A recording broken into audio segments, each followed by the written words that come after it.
अभी आपसे मैंने एक क्वेश्चन करना है सबसे, ठीक है? अच्छा ठीक है। एक एक क्वेश्चन करना है, किसी ने बात नहीं करनी। अगर किसी को आ रहा होगा तो उसने हाथ खड़ा करना है, ठीक है? कि मुझे आ रहा है, ठीक है? स्टार्ट हो गई। अभी आप बताएं कि सबसे पहले आप मुझे ये बताएं कि हमारे नबी सल्लल्लाहु अलैहि वसल्लम की कितनी बेटियां हैं? ये मैं ठीक है। खैर आप सुने आपसे मैंने क्या कहा था कि आपने किसी ने बात नहीं करनी, जिसको कोई मेरे क्वेश्चन का आंसर आ रहा होगा उसने हाथ खड़ा करना है, ठीक है? ठीक है। अब मुझे बताएं इन 4 बेटियों के नाम किसको याद है? Very good. चले, आपका नाम क्या है?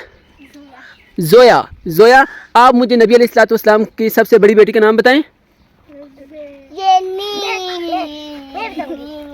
जी आप बताएं। Very good. रुचा, आप दूसरी बेटी का नाम बताएं। Very good. आपकी तीसरी बेटी का? माशाल्लाह, सो गुड। और आप चौथी बेटी का नाम बता दें।